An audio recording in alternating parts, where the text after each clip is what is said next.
Venkatesh, and by the time you get his presentation. I would now request Dr. Venkatesh, who's going to be talking about CFA virtual reality based perimetry. And this is a perimetry which is very much required. Dr. Venkatesh, please.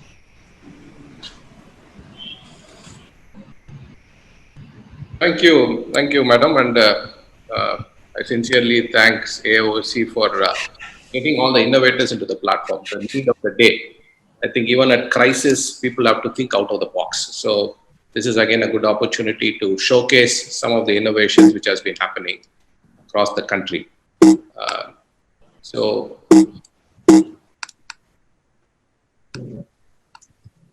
I have no financial interest. No, I supported a team to develop it, and now it's a product of a startup. So we all know standard automated perimetry is gold standard because it's not only going to diagnose glaucoma, we are going to treat glaucoma and also monitor progression. No? So it plays a vital role in every part of glaucoma management. And the problem with the HFA is you need to do multiple times. There is a lot of factors related to either patient being cooperative and also the reliability of fields. And we also need to closely follow some of these patients. And this has to be done in somewhere the facility is available. It's been quite bothering to us. If you take any innovation, I think this is the process. So you know the problem, then you get an idea, you design around it, and you do multiple prototypes. Finally, you come up with a product. So we all know the problem in HFA, it's bulky, it's non-portable. There's a lot of maintenance involved. Every time you need to get the company to fix it, you need trained staff to facilitate, to do how the patient do. And also it's time consuming. No, I always thought something like this. No, you have to, it's impossible to carry this field, even to change from one place to another place. And many of the times I was disturbed by seeing some of my patients, at least, kind of sleep off during the fields. And then you go around and check their report, it's totally unreliable. So you have to keep all this in mind, and that's where the problem struck. And we wanted something to be done in outreach, which can be done at home if possible. So we want to do something which can be easy and comfortable. So that's where this thought process of virtual reality came. And that's when I met a very brilliant boy from VIT, Vellore Institute of Technology, who was a first year ECE graduate. He came as a patient. He was a glaucoma suspect because of his myopia. He did, and then I told him, no, what will you do to make the field simple? He said, I got an idea.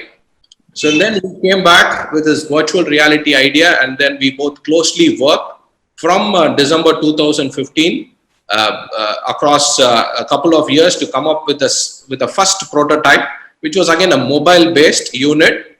And then we came up with a brilliant idea of using two mobile phones to track what is happening in the visual fields inside. So the program was on a mobile field. And then we had an opportunity to showcase to a lot of doctors to see in AOC to get their feedback. And then it became a standalone unit. After that, the mobile was gone, and there was a computer inside the virtual reality which could do the visual fields.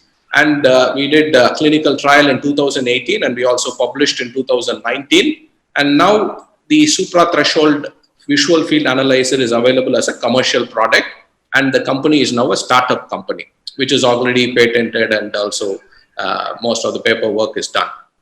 So we call it a C3FA. Why C3FA? It's kind of compact, it's lightweight, easy, portable. You can do multiple patients seamlessly. You can conveniently use in outreach activities or in vision centers or in satellite clinics. And why comfortable? You don't have to wear an eye patch. You can automatically shut one eye.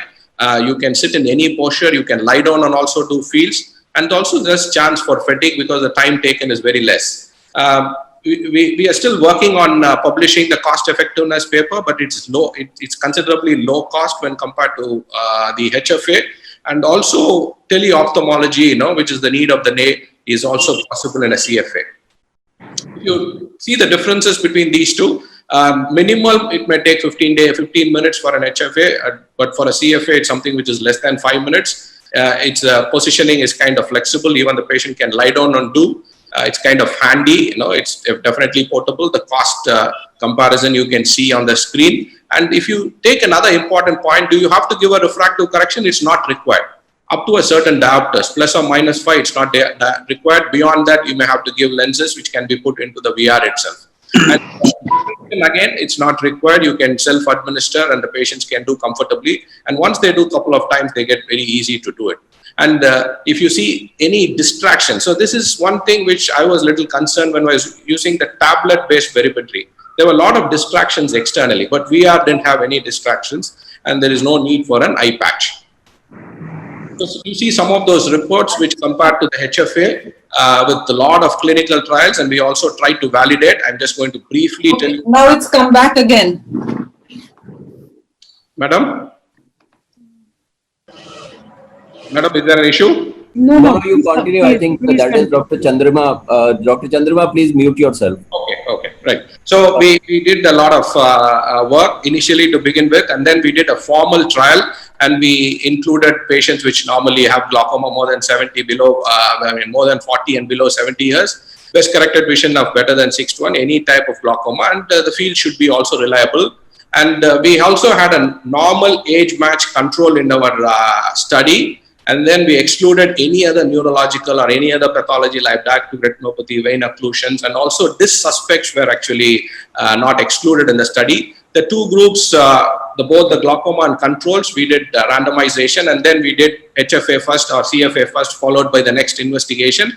And we also did OCT and fundus photo on all these patients. We also did a questionnaire to see how comfortable they are in using the visual fields between the two. And two masked glaucoma consultants finally made the diagnosis on looking at these reports and also looking at OCT and visual fundus photos. And then the data analysis was done. It wasn't very favorable, I would say. For early glaucomas, it wasn't very sensitive. But for more moderate to advanced glaucomas, if you see the area under ROC curve was not that brilliant, but it was good to a certain extent that it was able to catch up moderate to advanced glaucomas. The number of points missed on the CFA correlated reasonably well with the mean deviation, but less strongly with the pattern standard deviation. So I don't want to go into the discussion of this, but we found that the robust area under ROC curve for moderate to advanced glaucoma, but the sensitivity to diagnose mild and early glaucoma was not that great with the CFA. So we know that it's a kind of an initial step. We need to work over it. But the other interesting things when we did the questionnaire survey, we found that people were very happy to do the CFA. The time was less. They were more comfortable. And if they said if they want to do it at home, 60% said they would buy and even do it at home in the future. So the main advantage is something like this. In your clinical setting, you can do like this. If the patient is lying down, you can do like this. So neurologists and neuro-ophthalmologists are loving it now. So after they remove a pituitary or some other stroke, before the patients can recover and come and sit in front of a HFA, they can do a CFA comfortably and see how it improves. So we had a lot of media and also attention. Our Honorable Lieutenant Governor, you all know Dr. Kiran Bedi, had a youth engagement program. He had a special invitation to the innovator Sandal, who is next to me. And then we just want to highlight that this is one particular technology which is really useful in this pandemic, because you are worried about how to clean an HFA or an octopus, but this can be UV decontaminated. We are using it now, and we are also working on the next steps of it. Now we have the threshold versions and the fast threshold versions, which are similar to CETA. We are yet to publish it. We are doing data analysis now, but the study is completed. And we know that the sensitivity and specificity is much better than the previous versions now. And we also have a big grant, almost a 50 lakh grant from DST to take this again to the next level, because they saw how good it is and how it really helps to change diagnose glaucoma and treat. Thank you. Thank you so much, Dr. Venkatesh. I think it's going to be really useful, especially for mass screening and especially in the COVID era. And that's a great innovation, and I'm sure times to come, it is really going to help or benefit a lot of people. Dr. Venkatesh, one question to you. You said is this being manufactured by Remedio? Because I saw their name. Remedio is kind of helping them to assemble it. So this is a startup called Alphalius. The Okay. boy who worked with us is a startup now. He just completed his engineering school and he has tied up with Remedio to use their assembly unit to do it.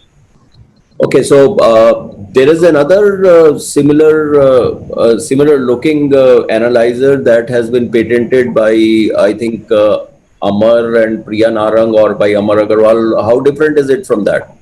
They got it FDA approved also. They informed me about a week ago.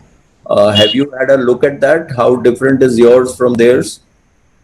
I've still not done any demo or anything. I've been contacted by the people from US. I think one of his marketing people now contacted and they wanted to give us some demo. I think it basically works on the same principle. The program is written for a mobile. So initially everybody started working on mobile, but now it looks like they are all standalone. So they have units inside. But whenever you have a mobile, the problem is the technology changes. Mobile technology changes very quickly. So you can lose a mobile and then you have to again write up another program for a new mobile. So something which is standalone is always good. Wherever, I mean, what form of VR, it doesn't matter, but if it's standalone, it's good. So outwardly, it does look, very much similar to the way the patient has to put it. It's also encased and looks pretty much similar to the way this is. But I'm sure the costs would be different, and I'm sure you would standardize, and you have already standardized the fields vis-a-vis the Humphrey Field analyzer. So Does it also, can I ask one? Does it also have the fixation losses and the false positive, false negative, all those things, liability factors, everything is there incorporated in that? You can't gaze track. So the gaze tracking, even we tried some time back, it didn't work. But you can test false positive, false negative, and they do it by smartly putting it on the blind spot and checking once in a while. Okay.